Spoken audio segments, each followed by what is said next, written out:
flattened, we're all thinking about when and how things will get back to normal.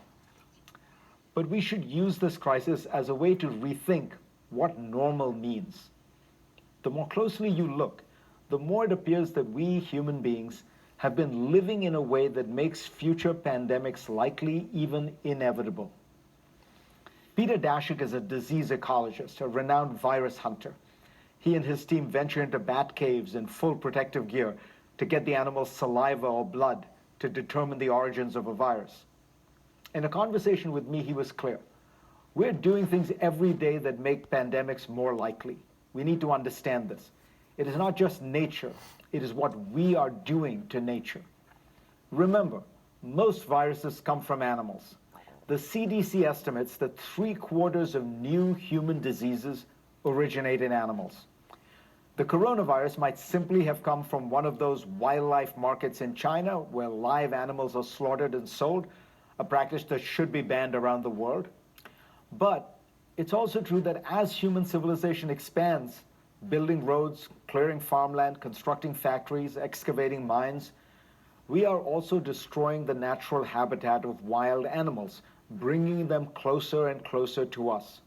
Some scientists believe this is making the transmission of diseases from animals to humans far more likely.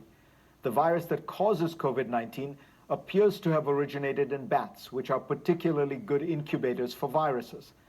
Scientists are still studying what happened, but in other cases, we've seen how human encroachment can lead bats to look for food around farms, where they then infect livestock and through them infect humans. There are other paths for pathogens.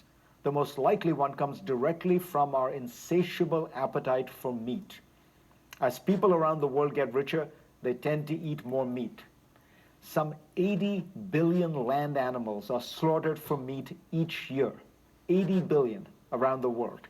Most livestock is factory farmed, an estimated 99% in America, about 74% around the world, according to one animal rights group.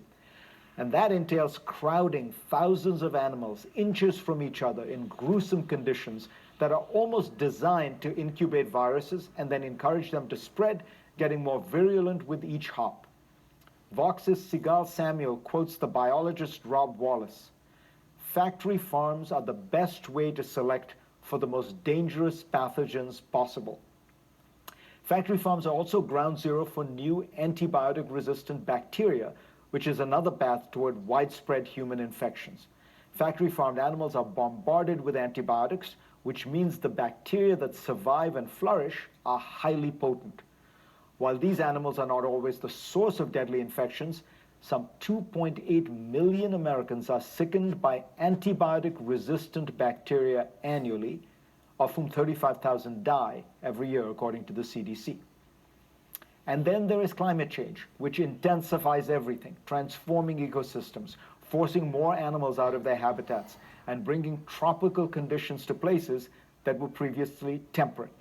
Scientific American reports the warmer, wetter, and more variable conditions brought by climate change are making it easier to transmit diseases such as malaria, dengue fever, yellow fever, Zika virus, West Nile virus, and Lyme disease in many parts of the world. As we change ecosystems and natural habitats, long dormant diseases can emerge to which we have no immunity. In May 2015, 2/3 of the world's population of saigas, a small antelope, died suddenly within a few weeks. A bacterium called Pasteurella multocida, which had long lived in the animal without doing any harm, suddenly turned virulent. Why? The Atlantic's Ed Yong explains that the region was becoming more tropical, and 2015 was a particularly warm, humid year. When the temperature gets really hot, he writes, and the air gets really wet, saiga die, climate is the trigger, Pasteurella is the bullet. So let's not get back to just normal. Let's change our ways to make normal life less dangerous for the planet, for nature, and for animals, which of course includes us. Thanks to all of you for being part of this GPS special. I will see you next week and every week at 10 a.m. Eastern on Sundays, right here on CNN.